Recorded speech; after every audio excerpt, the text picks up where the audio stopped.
சிறகடிக்க ஆசை சீரியலோட upcoming episode என்னென்னு பார்க்கலாம். இங்கே ரோகிணிக்கு சிட்டி ஃபோன் பண்ணி எனக்கு நீங்கள் எப்படியாவது உதவி செய்யணும், நீங்கள் கேட்டப்பெல்லாம் பணம் கொடுத்துருக்கேன், அது மட்டும் இல்லை அந்த பிஏ தினேஷ் உங்கள் வழியில் வராமல் இப்போ வரைக்கும் நீங்கள் சந்தோஷமாக இருக்கீங்கன்னா அதுக்கு காரணமே நான் தானே. அந்த முத்து சவாரி முடிச்சுட்டு வந்த உடனே முத்துவோட கார் சாவி எனக்கு வேணும், எதுக்காகலாம் கேள்வி கேட்காதீங்க, எனக்கு இந்த உதவியை நீங்கள் செஞ்சு தான் ஆகணும். ஏற்கனவே நீங்கள் செஞ்ச தப்புக்கு உங்கள் மாமியார்கிட்டையும் வீட்டில் உள்ளவங்ககிட்டையும் வசமாக மாட்டிக்கிட்டீங்கன்னு கேள்விப்பட்டேன். அந்த பிஏ தினேஷ் வேற இப்போ தான் என்னை வந்து பார்த்துட்டு போகிறான். உங்களால் மறுபடியும் பிஏ தினேஷ்க்கு எந்த பிரச்சனையும் வரக்கூடாதுன்னா எனக்கு இந்த உதவியை செய்யுங்க, எப்போ செய்யணும் என்ன செய்யணும்னு அதுக்கப்புறமா நான் ஃபோன் பண்ணி சொல்கிறேன்னு சொல்லிட்டு ஃபோனை வச்சிடுறாரு சிட்டி. இங்கே ரோகிணிக்கு ஒன்றுமே புரியல. ஒரு பக்கம் வீட்டில் வேற எனக்கு நிறைய பிரச்சனை, இன்னொரு பக்கம் பிஏ தினேஷ் மறுபடியும் வந்துட்டானா. இதெல்லாம் தெரிஞ்சுக்கிட்டு தான் இந்த சிட்டி வேற என்கிட்ட இப்படி ஒரு உதவி செய்ய வந்து கேட்டுட்ருக்காரு. ஏற்கனவே முத்துவோட ஃபோனை கொண்டு போய் கொடுத்தது நான் தானு மீனாவும் முத்துவும் சந்தேகப்படுறாங்க. இதில் முத்துவோட கார் சாவியை கொண்டு போய் கொடுத்தேன்னா அதன் மூலமாக நான் ஏதாவது பிரச்சனையில் மாட்டிக்கிட்டேன்னா என்ன செய்கிறது? என்ன பிரச்சனை வந்தாலும் சமாளித்து தான் ஆகணும். ஏன்னா பிஏ தினேஷ்கிட்ட நம்மளை பற்றின எல்லா ஆதாரமும் இருக்குது. அதுக்கப்புறம் நம்ம சிட்டிக்கு உதவி செய்யலைன்னா இந்த பிஏ தினேஷ் நம்மளை வசமாக மாட்டி விட்டுருவார். என்ன செய்யன்னு தெரியலன்னு ரொம்பவே குழப்பத்தில் இருக்கிற ரோகிணி அவங்க ஃப்ரெண்டை பார்க்கறதுக்காக வித்யாவோட வீட்டுக்கு போகிறாங்க. வித்யா வீட்டுக்கு ரொம்ப கோவமாக போன ரோகிணியும், பாத்தியா வித்யா, முத்துவும் மீனாவும் என்ன செஞ்சு வச்சுருக்காங்கன்னு, இதெல்லாம் இவங்களுக்கு தேவையா? ஏன் சொல்கிறேன்னா, இவங்க மட்டும் போலீஸை வர வைக்காமல் இருந்திருந்தா நான் கேட்குற கேள்விக்கெல்லாம் அவங்க பதில் சொல்லியிருப்பாங்க. எப்படியோ அவங்கக்கிட்ட இருந்து பணத்தை வாங்கியிருக்கலாம். இப்படி போலீஸ் மூலமாக அந்த பணத்தை வாங்கிடலான்னு முத்துவும் மீனாவும் நினச்சது பெரிய தப்பு. நாங்கள் வரதுக்குள்ளே அங்கே போலீஸ் வந்துட்டாங்க. அது மட்டும் இல்லாமல் இப்படி அந்த கதிர்கிட்ட இருந்து இனி பணத்தை வாங்க முடியுன்ற நம்பிக்கையே எனக்கு இல்லை.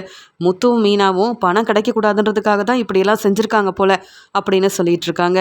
இதை பார்த்துட்டு வித்யாவும், என்ன ரோகிணி இன்னுமா நீ முத்து மீனாவை புரிஞ்சுக்கல? அவங்க மட்டும் அந்த கதிரை வெளுத்து வாங்கி எங்களுக்கு உதவி செய்யலைன்னா நாங்களும் அந்த கதிர் ரொம்ப நல்லவர்னு பணம் கொடுத்து ஏமாந்துருப்போம். ஏன்னா நீ அந்த கதிரை பார்த்தப்ப நானும் அந்த கதிரை ஒரே ஒரு நாள் தான் பார்த்துருக்கேன். இவர் தான் அந்த வீட்டோட ஓனர்னா நானும் நம்பி பணத்தை கொடுத்துருப்பேன். முத்து கூட இருக்க போய் தான் சரியான நேரத்தில் எங்களுக்கு உதவி செஞ்சுருக்காங்க. அதே மாதிரி இத்தனை நாள் ஒன்னாலையும் அந்த மனோஜாலையும் கதிரையும் கண்டுபிடிக்க முடியல, பணத்தையும் வாங்க முடியல. ஆனால் முத்து உங்களுக்கு பணம் கிடைக்கணுன்றதுக்காக தான் போலீஸை வர வச்சுருக்காங்க. ஆனால் நீ இன்னும் அவங்கள புரிஞ்சுக்காம இப்படி பேசிகிட்டு இருக்க. நீ யோசிக்கிறதெல்லாம் தப்பாக தெரியலையா? முத்துவும் மீனாவும் நீ நினைக்கிற மாதிரி இல்லை, அவங்க ரொம்பவே நல்லவங்க.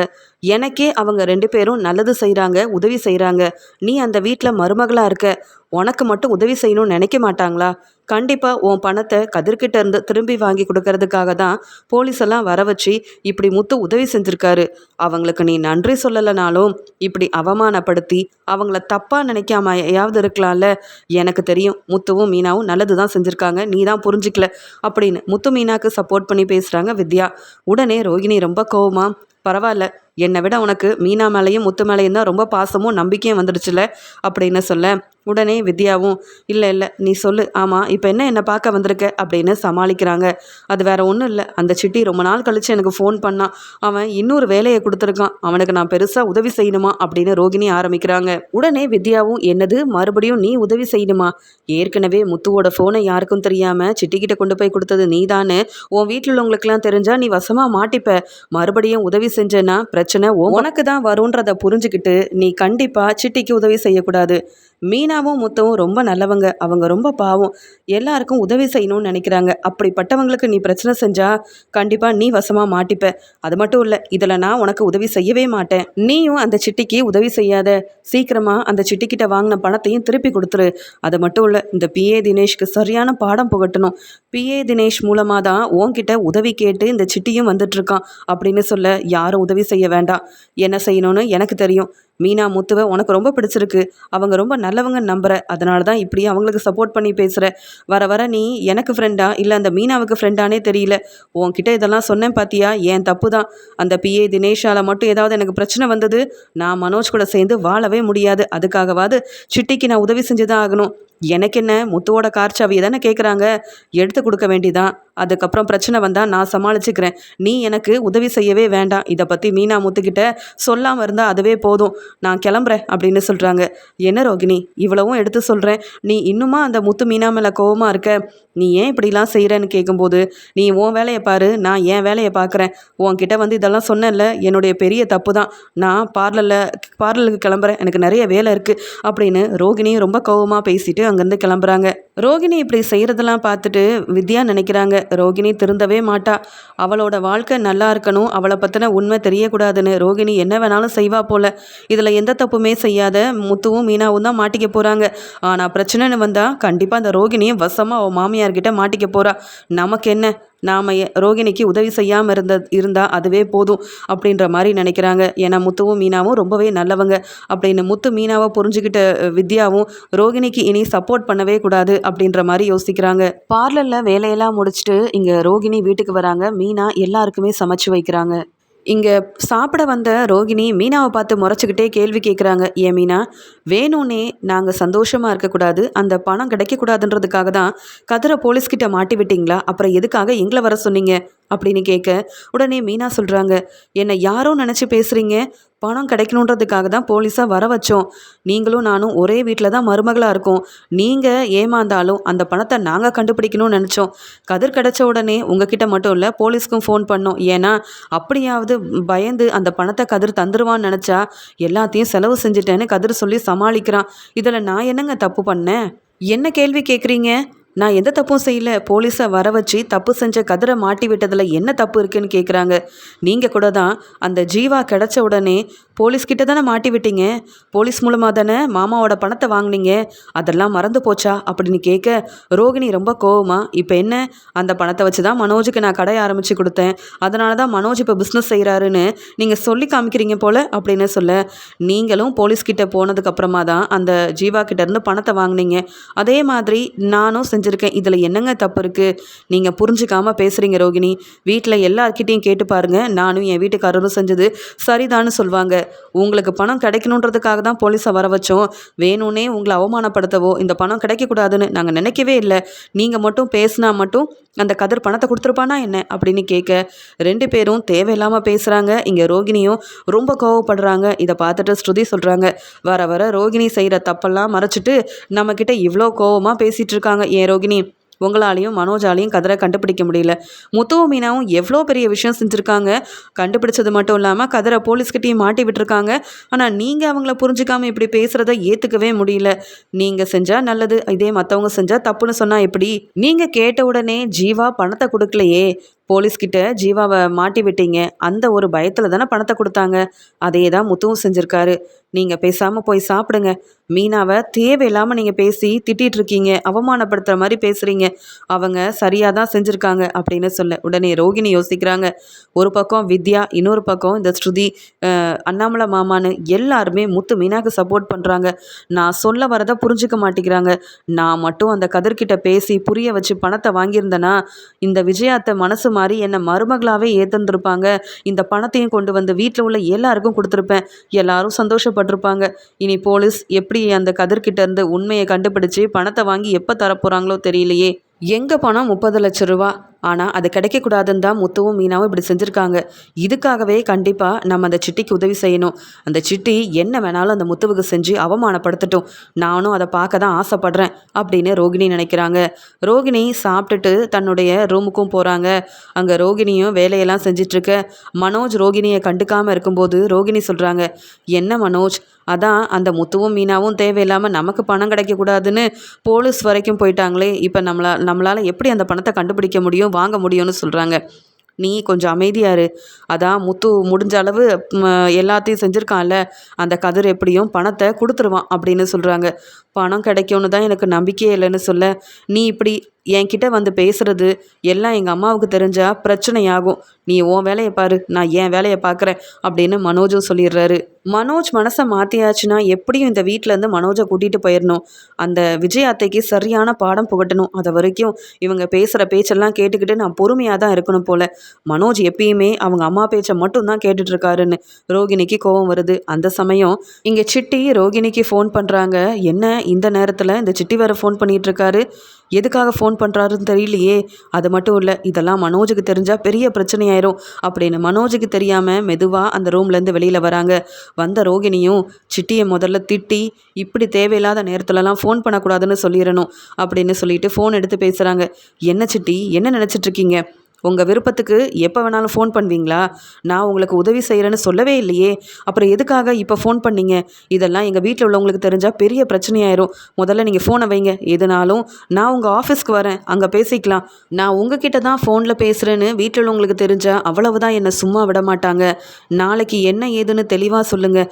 உங்களுக்கு உதவி செய்யலாமா வேண்டாமான்னு முதல்ல நான் ஒரு முடிவெடுத்துக்கிறேன். உங்களுக்கு உதவி செய்ய போயிட்டு அப்புறம் நான் வசமாக மாட்டிக்கிட்டேன்னா அப்புறம் பிரச்சனை எனக்கு தான் அதிகமாக வரும்னு சொல்லும்போது, நீங்கள் பிரச்சனையில் மாட்டினாலும் சரி மாட்டலைனாலும் சரி எனக்கு நீங்கள் உதவி செஞ்சு தான் ஆகணும். அப்படி இல்லைன்னா பிஏ தினேஷ் வீடு தேடி வரதா சொல்லிட்டு இருக்காரு. நான் அப்புறம் உங்களுக்கு உதவி செய்ய மாட்டேன். பரவாயில்லையா ரோகிணி அப்படின்னு கேட்க, இல்லை இல்லை என்ன ஏதுன்னு சீக்கிரமாக சொல்லுங்கள், என் வீட்டுக்காரர் வேற பக்கத்தில் தான் இருக்காருன்னு சொல்லும்போது, அந்த முத்து சவாரி முடிச்சுட்டு வந்துட்டானான்னு கேட்க, இன்னும் வரலையே, மீனாவும் முத்து வரதுக்காக தான் காத்துட்ருக்காங்க, இப்போ என்ன பிரச்சனை உங்களுக்குன்னு கேட்க, இன்னைக்கு முத்து சவாரி முடிச்சுட்டு வந்ததுக்கப்புறமா அந்த சாவியை எடுத்துகிட்டு வந்து கீழே நிற்கிற என் ஆளுக்கிட்ட கொடுத்துடணும். அதுக்கப்புறம் கொஞ்சம் நேரத்தில் அந்த சாவியை நான் திருப்பி கொடுத்துட்றேன். ஆனால் நீங்கள் இதை செய்கிறது வீட்டில் யாருக்கும் தெரியக்கூடாது. என்கிட்ட தான் சாவியை நீங்கள் கொடுத்தீங்கன்ற உண்மையும் சொல்லிடக்கூடாது. எனக்கும் பிரச்சனை வராது, உங்களுக்கும் பிரச்சனை வராது. இது இன்றைக்கே நீங்கள் செய்யணும் அப்படின்னு ரோகிணி கிட்ட இங்கே சிட்டி சொன்னதை கேட்டுட்டு ஒன்றுமே புரியாமல் திருன்னு முழிக்கிறாங்க, யோசிக்கிறாங்க. இப்படி சொன்னால் உடனே எப்படி உதவி செய்ய முடியும்? இதெல்லாம் முத்துவுக்கு தெரிஞ்சால் வசமாக மாட்டிக்கிட்டேன்னா அவ்வளவுதான். எல்லார் முன்னாடி நிற்க வச்சு கேள்வி கேட்டு அவமானப்படுத்திடுவாங்க. சிட்டிக்கு எதுக்கு நீ உதவி செய்கிறேன்னு கேட்டால் என்னென்ன சொல்ல முடியும் அப்படின்னு யோசிக்கிறாங்க ரோகிணி. வேறு வழி இல்லை. பிஏ தினேஷ் மூலமாக நான் மாட்டிக்கிறத விட இப்படி சிட்டிக்கு உதவி செஞ்சு மாட்டிக்காமல் கொஞ்சம் புத்திசாலித்தனமாக நம்ம நடந்துக்கிட்டோன்னா கண்டிப்பாக யாரும் நம்ம மேலே சந்தேகப்பட மாட்டாங்கன்னு சொல்லிட்டு ஒத்துக்கிறாங்க. கண்டிப்பாக அந்த முத்து வீட்டுக்கு வந்த உடனே நான் உங்களுக்கு அந்த சாவியை கொண்டு வந்து கொடுக்குறேன். ஆனால் கொஞ்ச நேரத்தில் அந்த கார் சாவியை திருப்பி கொடுத்துடணும்.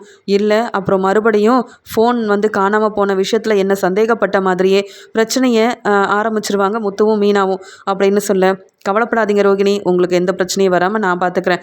நான் உங்களுக்கு அதுக்கப்புறமா ஃபோன் பண்ணுறேன் அப்படின்னு சொல்லிட்டு ஃபோனை வச்சிடுறாங்க. ரோகிணி யோசிக்கிறாங்க, எந்த வேலையை செய்கிறது? வீட்டிலையாவது நிம்மதியாக ரெஸ்ட் எடுக்கலான்னு பார்த்தா இந்த சிட்டிக்கு வேற உதவி செய்யணும்.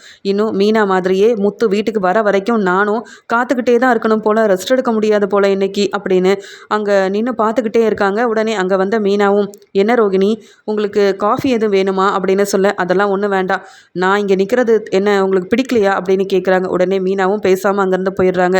இங்கே ரெஸ்ட் எடுக்கிறாரு மனோஜ். ஆனால் ரோகிணி வந்து பார்த்துக்கிட்டே இருக்காங்க. மனோஜும் சந்தேகப்பட்டு என்ன ஏதுன்னு கேட்டுறக்கூடாது அப்படின்னு தன்னுடைய ரூமில் இருந்த ரோகிணி மெதுவாக கதவை திறந்து பார்க்குறாங்க. முத்து வந்துட்டாங்களா, என்ன நடக்குது அப்படின்றத ஒவ்வொன்றா கவனிக்க ஆரம்பிக்கிறாங்க. சவாரி முடிச்சுட்டு முத்துவும் ரொம்ப நேரம் கழித்து வீட்டுக்கு வராரு. உடனே மீனாவும், என்னங்க இவ்வளோ நேரம் ஆயிடுச்சு, சீக்கிரமாக வீட்டுக்கு வருவீங்கன்னு நினச்சேன். நாளைக்கு காலையில் சீக்கிரமாக எந்திரிக்கணும், இங்கே சமைக்கணும், வீட்டு வேலையெல்லாம் பார்த்துட்டு பூ கொடுக்கவும் கிளம்பணும். அது மட்டும் இல்லைங்க, நாளைக்கு எனக்கு ஒரு பெரிய டெக்கரேஷன் ஆர்டர் கிடைக்கிறதுக்காக என்னை பேச வர சொல்லியிருக்காங்க. அதனால தாங்க சீக்கிரமாக ரெஸ்ட் எடுக்கலான்னு நினச்சேன். சரி வாங்க நீங்கள் சாப்பிடுங்கன்னு சொல்ல, ஏன் மீனா எனக்காக நீ ஏன் காத்துட்ருக்கணும்? நீ சாப்பிட்டுட்டு ரெஸ்ட் எடுக்க வேண்டியதானே? அது மட்டும் இல்லை, வர வர எனக்கு சவாரி வரதே இல்லை மீனா. வர சவாரியும் வேண்டான்னு சொன்னால் எப்படி சம்பாதிக்க முடியும், பணம் சேர்க்க முடியும்? நமக்காக தானே நான் கஷ்டப்பட்டு வேலை செய்கிறேன்னு சொல்ல, பரவாயில்லைங்க நீங்கள் சீக்கிரமாக வாங்க நம்ம சாப்பிட்லாம் அப்படின்னு சொல்கிறாங்க. இப்போ வரைக்கும் நீயும் சாப்பிடலையா மீனா அப்படின்னு சொல்லி 2 பேரும் பேசிகிட்டு இருக்கிறத ரோகிணி கவனிக்கிறாங்க. இந்த முத்துவும் மீனாவும் இங்கேயே நின்று பேசிகிட்டு இருக்காங்க. இந்த முத்து கார் சாவியை எங்கே வைக்க போகிறாருன்னு வேற தெரியலையே அப்படின்னு ரோகிணி பார்த்துக்கிட்டே இருக்க, முத்துவும் அங்கே கிச்சனுக்கு போகிறாங்க. மீனாவும் சாப்பாடெல்லாம் எடுத்து வச்சிட்ருக்காங்க. அந்த சமயம் யாருக்கும் தெரியாமல் வெளியில் வந்த ரோகிணி இங்கே முத்து கார் சாவியை எங்கே வச்சுருக்காரு அப்படின்றத ஒவ்வொன்றா பார்க்க ஆரம்பிக்கிறாங்க. அந்த சமயம் முத்து வந்துட்டு, என்ன பாரலம்மா, உங்களுக்கு இங்கே என்ன வேலை? நீங்கள் தான் அப்போவே சாப்பிட்ருப்பீங்களே, இப்போ இங்கே என்ன தேடிட்டுருக்கீங்க அப்படின்னு கேட்க, அதெல்லாம் ஒன்றும் இல்லை, நான் என் ஃபோனை தான் எங்கே வச்சேன்னு தேடுறேன்னு சொல்ல, அதெல்லாம் உங்கள் ரூமில் தான் இருக்கும், தேவையில்லாமல் எதுக்கு இங்கே வரீங்க அப்படின்னு சொல்ல, முத்துவும் மீனாவும் ரொம்ப சந்தோஷமாக பேசி சிரிச்சுக்கிட்டே சாப்பிட்றத பார்த்துட்டு இங்கே கண் கலங்கி போய் நிற்கிறாங்க ரோகிணி. இந்த மனோஜ் என்னைக்காவது என்கிட்ட இப்படி பாசமாக பேசியிருக்காரா, இல்லை சாப்பிட்டியான்னு கேட்டிருக்காரா? எல்லாத்துக்கும் காரணம் இந்த விஜயாத்தை. நானும் மனோஜும் இப்போ பிரிஞ்சு இருக்கோன்னா அதுக்கு காரணமே விஜயாத்தை தானே. ஆனால் முத்துவும் மீனாவும் எவ்வளோ சந்தோஷமாக இருக்காங்க அப்படின்னு பார்த்து கண் கலங்கி போய் நிற்கிறாங்க ரோகிணி. முத்துவும் மீனாவும் சாப்பிட்டுட்டு கொஞ்ச நேரம் மாடிக்கு போயிட்டு வருவோன்னு போகிறாங்க. அந்த சமயம் முத்துவோட கார் சாவியை ரோகிணி எடுத்துடுறாங்க. எடுத்தது மட்டும் இல்லாமல் என்ன செய்யனே தெரியாமல் இருந்த ரோகிணி உடனே இங்கே சிட்டிக்கு ஃபோன் பண்ணி எல்லாத்தையும் சொல்கிறாங்க. என்கிட்ட முத்துவோட கார் சாவி இருக்குது, உங்கள் ஆளை கீழே வந்து நிற்க சொல்லுங்கள், நான் சாவியை கொடுத்துட்றேன். ஆனால் கொஞ்ச நேரத்தில் மறுபடியும் அந்த கார் சாவி என்கிட்ட வரணும், இல்லைனா முத்து என்னை சும்மா விடமாட்டாரு அப்படின்னு சொல்லி பேசுகிறாங்க. நீங்கள் கவலைப்படாதீங்க, முத்து சவாரி முடிச்சுட்டு வரும்போதே நாங்கள் அதெல்லாம் பார்த்துட்டு தான் இருந்தோம். எப்படியும் கார் சாவியை நீங்கள் எடுத்துருவீங்கன்னு தெரியும். எங்கள் ஆளும் அங்கே தான் நிற்கிறாரு. நீங்கள் கீழே வந்து சாவியை மட்டும் கொடுங்க, கொஞ்ச நேரத்தில் என்ன நடக்குதுன்னு பாருங்களேன் அப்படின்ற மாதிரி பேசிகிட்டு இருக்காரு. உடனே யாருக்கும் தெரியாமல் கீழே வந்த ரோகிணியும் இங்கே முத்துவோட கார் சாவியை இங்கே சிட்டியோட ஆளுங்க கிட்ட கொடுக்க அவங்க ஒரு பொருளை எடுத்துகிட்டு வந்து முத்துவோட காரில் வைக்கிறாங்க. நாளைக்கு அந்த முத்து கண்டிப்பாக சவாரிக்கு கிளம்பும்போது அவன் வசமாக மாட்டிக்க போகிறான். என்னை அவமானப்படுத்த நினச்ச இந்த மீனா முத்துன்னு மீனா குடும்பம்னு யாரையும் நான் சந்தோஷமாக வாழ விடவே மாட்டேன் அப்படின்னு அந்த சாவி இந்த சிட்டியோட கைக்கு கிடைச்ச உடனே இப்படியெல்லாம் பேசிகிட்டு இருக்காரு. அவர் நினச்ச மாதிரியே செஞ்சிடுறாரு. மாடியில் நின்று பேசிகிட்டு இருந்த இங்கே முத்துவும் மீனாவும் கீழே பார்க்குறாங்க. ரோஹிணி தனியாக நின்றுட்டு இருக்கிறத முத்து கவனிக்கிறாரு. அங்கே பாரு மீனா, அந்த பார்லரில் மாணிக்கிறாங்க. அவங்களுக்கு இங்கே என்ன வேலை? அதுவும் இப்போ அவங்க தான் ரெஸ்ட் எடுக்கணும்னு சொன்னாங்களே, யாருக்காக நின்றுட்டுருக்காங்க? மனோஜ் வீட்டுக்கு வந்துட்டானா இல்லையான்னு கேட்க, உங்கள் அண்ணன் எப்போவோ வந்துட்டாரு, எல்லாரும் வீட்டில் ரெஸ்ட் எடுக்கிறாங்க. ஆனால் இந்த ரோஹிணி எதுக்கு இங்கே யாருக்காக பார்த்துட்ருக்காங்கன்னு தெரியலன்னு ரெண்டு பேரும் கவனிக்க, அந்த சமயம் சிட்டியும் சிட்டியோட ஆளும் இங்கே முத்துவோட கார் சாவியை கொண்டு வந்து ரோகிணி கிட்ட கொடுக்குறாங்க. சிட்டி ரொம்ப சந்தோஷமாக, பரவாயில்ல ரோகிணி, இந்த வீட்டில் நீங்கள் இருக்கிற வரைக்கும் அந்த முத்து மீனாவை என்ன வேணாலும் நான் செய்யலாம் போல அப்படின்னு சொல்ல, உடனே ரோகிணியும் நான் உங்களுக்கு உதவி செஞ்சிட்டேன், நீங்கள் இங்கே வந்ததோ இல்லை நான் உங்களுக்கு உதவி செஞ்சதோ இந்த வீட்டில் இருக்கிற யாருக்கும் தெரியக்கூடாது. அப்படி தெரிஞ்சால் நான் இந்த வீட்டில் சந்தோஷமாக மருமகளாக இருக்கவே முடியாது. எப்படியாவது அந்த பிஏ தினேஷ் என் வழியில் வராத மாதிரி நீங்கள் தான் பார்த்துக்கணும். நீங்கள் சொன்ன இந்த உதவியை நான் செஞ்சிட்டேன்ல அப்படின்னு சொல்ல, கவலைப்படாதீங்க ரோகிணி மேடம், எனக்கு தர வேண்டிய பணத்தை மட்டும் நீங்கள் திருப்பி கொடுங்க. மற்றபடி அந்த பிஏ தினேஷ் மட்டும் இல்லை, உங்கள் வழியில் யாரும் வராமல் பார்த்துக்க நான் இருக்கேன்ல. எனக்கு எவ்வளோ பெரிய உதவி செஞ்சுருக்கீங்க, உங்களுக்கு உதவி செய்யாமல் இருப்பேனா? சரி, நீங்கள் கிளம்புங்க அப்படின்னு சொல்லிட்டு, நான் நினச்ச வேலையை முடிச்சிட்டேன். இனி அந்த முத்து மீனா எப்படியெல்லாம் அவமானப்பட்டு நிற்க போகிறாங்கன்னு சந்தோஷமாக நீங்கள் பார்க்க தானே போகிறீங்க அப்படின்னு சொல்லிட்டு சிட்டியும் சிட்டியோட ஆளும் அங்கேருந்து கிளம்ப, உடனே மீனா முத்துக்கிட்ட சொல்கிறாங்க, என்னங்க இது, இந்த சிட்டியும் சிட்டியோட ஆளுங்களும் ரோகிணி கிட்ட வந்து அதுவும் இப்போ பேசிகிட்டு இருக்காங்க. யாருக்கும் தெரியாமல் இந்த ரோகிணி ஏதோ அவங்க கிட்ட கொடுத்த மாதிரி இருந்ததுங்க. என்ன ஏதுன்னு தெரியல. முதல்ல வாங்க அவங்க கிட்ட போய் என்ன ஏதுன்னு கேட்போம். இவங்க ஏதோ பெரிய தப்பு செய்கிற மாதிரி இருக்குது. ஒருவேளை நமக்கு இந்த ரோகிணியால் பிரச்சனை வந்துடக்கூடாதுல்ல. வீட்டில் எல்லாருக்கும் இந்த ரோகிணியை பற்றி தெரியணுங்க அப்படின்னு சொல்லிட்டு முத்துவும் மீனாவும் மாடியிலேருந்து வரும்போது ரோகிணி அப்போ தான் வீட்டுக்குள்ளே வராங்க. வசமாக மாட்டிக்கிறாங்க. வசமாக மாட்டிக்கிட்ட ரோகிணி முத்து மீனாவை பார்த்த உடனே திருன்னு முழிக்கிறாங்க. மீனா ரொம்ப கோவமாக கேள்வி கேட்குறாங்க, இப்போ வந்துட்டு போகிறது அந்த சிட்டியும் சிட்டியோட ஆளும் தானே, அவங்கள பார்க்க நீங்கள் எதுக்கு போனீங்க? இதெல்லாம் மனோஜுக்கு தெரியுமா? ஆமாம், உங்கள் கையில் என்ன அப்படின்னு பார்க்க முத்துவோட கார் சாவியை மீனா கண்டுபிடிச்சி எடுக்கிறாங்க. என்னங்க, நீங்கள் என் வீட்டுக்காரரோட கார் சாவியை எடுத்துகிட்டு எதுக்கு போனீங்க? இதை கொண்டு போய் அந்த சிட்டிக்கிட்ட கொடுத்தீங்களா அப்படின்னு கேட்க, இல்லை மீனா, நான் எதுவும் செய்யலை அப்படின்னு சமாளிக்கிறாங்க. உடனே முத்து ரொம்ப கோவமாக பேசுகிறாரு. வீட்டில் உள்ள எல்லாரும் என்ன பிரச்சனைன்னு தெரியலையேன்னு வெளியில் வந்து பார்க்குறாங்க. ரோகிணி வெளியில் நிற்க மீனாவும் முத்துவும் ரொம்ப கோவமாக பேசிகிட்டு இருக்கிறத பார்த்துட்டு அண்ணாமலையும், என்னாச்சு முத்து, நீ எப்போ சவாரி முடிச்சுட்டு வந்த, என்ன பிரச்சனை? ரோகிணி, என்னம்மா நீ வெளியில் என்னம்மா செய்கிற அப்படின்னு கேட்க, இல்லை நான் வெளியில் சும்மா தான் போயிட்டு வந்தேன். அதை தப்பாக புரிஞ்சுக்கிட்டு முத்துவும் மீனாவும் திட்டுறாங்க. நான் எந்த தப்பும் செய்யலைன்னு சொல்லும்போது மீனா சொல்கிறாங்க, ரோகிணி பொய் சொல்கிறாங்க. அவங்க என் வீட்டுக்காரரோட கார் சாவியை எடுத்துகிட்டு போய் கீழே சிட்டியும் சிட்டியோட ஆளுங்களும் நின்றுட்டு இருந்தாங்க. கார் சாவியை கொடுத்தாங்க. என்ன ஏதுன்னு வந்து பார்க்கலான்னு வரதுக்குள்ளே எங்களை ஏமாத்துறாங்க, பொய் சொல்கிறாங்க. வசமாக மாட்டிக்கிட்ட உடனே பொய் சொல்லி ஏமாத்தலாம் நினைக்கிறாங்க அப்படின்னு மீனா சொல்லும்போது இருந்த கோவத்தில் முத்து மறுபடியும் ரோகிணி பொய் சொன்ன உடனே எல்லார் முன்னாடியும் பலார்னு வெளுத்து வாங்குறாரு. என் வழியில் தலையிடாதீங்கன்னு நாங்கள் என்ன செஞ்சாலும் என்ன உதவி செஞ்சாலும் தப்புன்னு சொல்கிற நீங்கள் எதுக்கு என்கிட்ட கேட்காம என் கார் சாவியை எடுத்தீங்க? அப்போ அந்த சிட்டியை வீடு வரைக்கும் வர வச்சுருக்கீங்க, அவனுக்கு உதவி செஞ்சுருக்கீங்க. அப்படி என்ன தான் நடக்குது? உண்மை சொல்லுங்கள், இல்லை உங்களையும் அந்த சிட்டியவும் போலீஸ்கிட்ட வசமாக மாட்டி விட்டுருவேன். யாரையும் சும்மா விட மாட்டேன் பார்லலமா அப்படின்னு சொல்கிறாங்க. உடனே ரோகிணி கண் கலங்கி அழ ஆரம்பிக்கிறாங்க. இதுக்கு தான் அந்த சிட்டிக்கிட்ட சொன்னேன், நான் எந்த உதவியும் செய்ய மாட்டேன்னு. இப்போ எல்லாரும் முன்னாடி நான் வசமாக மாட்டிக்கிட்டேனே அப்படின்னு அழ ஆரம்பிக்க, உடனே விஜயாவும், என்னது சிட்டிக்கு உதவி செஞ்சியா? அப்படி என்ன உதவி செஞ்ச? இப்போ மனோஜுக்கு தெரியாமல் நீ எதுக்காக வெளியில் போன? அது மட்டும் இல்லாமல் நீ செஞ்சது தப்புன்னு உனக்கே புரிஞ்சிருக்குல்ல, அப்புறம் எதுக்காக முத்துவோட கார் சாவி எடுத்துகிட்டு போன? என்னதான் நடக்குது? ஏதாவது ஒரு பிரச்சனை செஞ்சு வீட்டில் உள்ள எல்லாரையும் ஏமாற்றிக்கிட்டே தான் இருப்பியா? உன்னெல்லாம் நம்பினது பெரிய தப்பு. எங்களை பார்க்க உனக்கு எப்படி இருக்குது அப்படின்னு பேச உடனே மனோஜும், என்ன ரோகிணி இது? அந்த சிட்டிக்கிட்ட ஏதோ பணத்தை கடனாக வாங்கியிருக்க, ஆனால் அதையும் திருப்பி கொடுத்துருவேன்லாம் சொன்னேன். இப்போ யாருக்கும் தெரியாமல் அவங்க சிட்டியை போய் பார்த்து பேசியிருக்கேன்னா கண்டிப்பாக ஏதோ பெரிய தப்பு இருக்குது. எதுக்காக முத்துவோட இந்த கார் சாவியை கொண்டு போய் கொடுத்த அப்படின்னு கேட்க இங்கே ரோகிணி ரொம்பவே அழுகிறாங்க.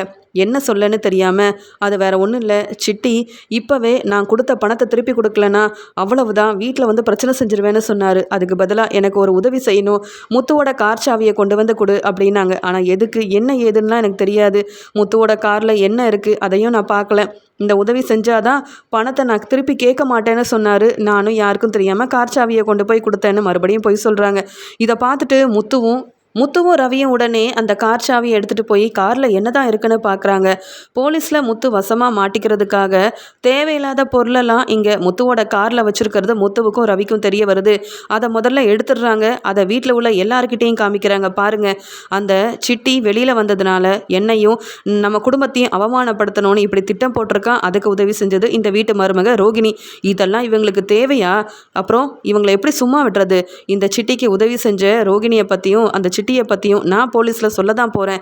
இவ்வளோ பெரிய பிரச்சனை செஞ்சதுக்கப்புறமா இந்த வீட்டு மருமகளுக்குன்னு யாராவது சப்போர்ட் பண்ணீங்க, அவ்வளவுதான். இந்த பார்லலமாவையும் சும்மா விட மாட்டேன், உங்களையும் சும்மா விட மாட்டேன். என்ன மனோஜ், இதெல்லாம் உனக்கும் தெரியுமா? அப்போ இந்த ரோகிணிக்கு நீயும் சப்போர்ட் பண்ணிட்டு இருக்கியான்னு கேட்குறாங்க. இல்லை முத்து, எனக்கு எதுவும் தெரியாது. இந்த வீட்டில் இருந்துக்கிட்டே இந்த வீட்டில் இருக்கிறவங்களுக்கு பிரச்சனை செய்கிறதுக்கு அந்த சிட்டிக்கு உதவி செஞ்ச ரோகிணி இனி இந்த வீட்டில் இருக்கவே கூடாதுன்னு மீனா சொல்கிறாங்க ரொம்ப கோவமா. உடனே விஜயா பார்த்துட்டு இருந்துட்டு ரோகிணி செஞ்சது பெரிய தப்புன்னு புரிஞ்சுக்கிறாங்க. நான் தான் சொன்னேன்ல, இந்த ரோகிணியை யாரும் நம்பாதீங்கன்னு. இந்த வீட்டில் உள்ளவங்களுக்கு பிரச்சனை செய்கிற ரோகிணி இன்னும் இந்த வீட்டில் இருக்கணுமா? நான் சொல்கிறேன் முத்து, ரோகிணி செஞ்சது பெரிய தப்பு. ரோகிணியால் தான் உனக்கும் மீனாவு குடும்பத்துக்கும் பிரச்சனை வரணும்னு அந்த சிட்டி இந்த மாதிரியான வேலையெல்லாம் செஞ்சுருக்கான். இந்த சிட்டிக்கு உதவி செஞ்ச ரோகிணியவும் உனக்கு பிரச்சனை செய்யணும்னு நினச்ச சிட்டியவும் நீ சும்மா விடாத, போலீஸில் வசமாக மாட்டி விடணும். அப்போ தான் இந்த ரோகிணி இந்த வீட்டுக்குள்ளேயே வர முடியாமல் ஆக முடியும் அப்படின்னு சொல்ல, அத்தை என்னத்தைன்னு கேட்க, என்ன அத்தைன்னு சொல்லாத, நீ எனக்கு மருமகளே இல்லை. மீனா முத்துக்காக சப்போர்ட் பண்ணலான்னு பரவாயில்ல, பிரச்சனை வர வைக்காமையாவது இருந்திருக்கலாம்ல. அசிங்கமால இப்படி செய்கிறதுக்கு நீ முதல்ல எனக்கு மருமகளே இல்லை. நீ இந்த வீட்டை விட்டு போனாதான் நாங்கள் எல்லாரும் நிம்மதியாக இருக்க முடியும்னு சொல்ல, உடனே அண்ணாமலையும் இங்கே அழுதுகிட்டே நிற்கிற ரோகிணியை கேள்விக்கு மேலே கேள்வி கேட்குறாரு. இங்கே மீனா முத்து விஜயாவுக்கு மட்டும்தான் பிடிக்கலனா நீயும் ஏமா இப்படிலாம் பிரச்சனை செய்கிற? இந்த வீட்டோட மருமகளாக என்றைக்கும் பொறுப்பாக நடந்துக்கவே மாட்டியா? இவ்வளோ பெரிய தப்பு செஞ்ச உன்னை என்னால் மன்னிக்கவே முடியாது முத்து. விஜயா சொன்ன மாதிரி நீ கம்ப்ளைண்ட் கொடு, இவங்க செஞ்ச தப்புக்கு கண்டிப்பாக அனுபவிக்கணும் அப்படின்னு சொல்லிடுறாரு. சிட்டிக்கு உதவி செய்யணும்னு நினச்ச ரோகிணி இப்படி முத்து மீனா கிட்ட வசமாக மாட்டிக்கிட்டதால வீட்டில் உள்ள எல்லாருக்கும் இந்த சிட்டிக்கு உதவி செஞ்சது ரோகிணி தான். அது மட்டும் இல்லை, முத்துவுக்கு பிரச்சனை வர வைக்கணும்னு நினச்சி தான் இந்த சிட்டி இப்படியெல்லாம் செஞ்சுருக்கான்ற உண்மையை கண்டுபிடிச்சிட்டு ரோகிணியை வெளுத்து வாங்கினது மட்டும் இல்லாமல் போலீஸில் வசமாக ரோகிணியை மாட்டி விடணும் அப்படின்னு வீட்டில் உள்ள எல்லாரும் முடிவெடுக்கிறாங்க. ரோகிணி தலை குனிஞ்சு நிற்கிறாங்க. இப்படியெல்லாம் நடக்கணும்னு நான் எதிர்பார்க்கல, இப்படிலாம் நடக்காதுன்னு அந்த சிட்டி சொன்னதுனால தான் நம்பி நான் மறுபடியும் உதவி செஞ்சேன். இப்படி முத்து மீனா கிட்டேயே வசமாக மாட்டிப்பேன்னு நினைக்கல. இவங்கக்கிட்ட நான் என்ன சொன்னாலும் கேட்க மாட்டிக்கிறாங்க. இந்த பிரச்சனையை ரொம்ப பெருசாக்கி நான் இப்போ வசமாக மாட்டிக்க போகிறேன். போலீஸ் கேட்குற கேள்விக்கு என்னன்னு பதில் சொல்ல? இதில் பிஏ தினேஷும் வந்து பிரச்சனை செஞ்சா அவ்வளவுதான், எல்லாருக்கும் என்னை பற்றி தெரிய வந்துடுமே. இப்படி இந்த சிட்டிக்கு நான் உதவி செஞ்சுருக்கவே கூடாது, பெரிய தப்பு பண்ணிட்டேன் அப்படின்னு கண்கலங்கி போய் நிற்கிறாங்க ரோகிணி. பொய் சொல்லி ஏமாத்தின ரோகிணி நமக்கே அந்த சிட்டி கூட சேர்ந்துக்கிட்டு பிரச்சனை செய்யணும்னு நினச்சதுக்கப்புறமா இந்த பார்லலமாவையும் சிட்டியவும் சும்மா விடவே கூடாதுன்னு மீனா முத்து சிட்டி மேலே மட்டும் இல்லை இந்த ரோகிணி மேலே ரொம்பவே கோவத்தில் இருக்காங்க.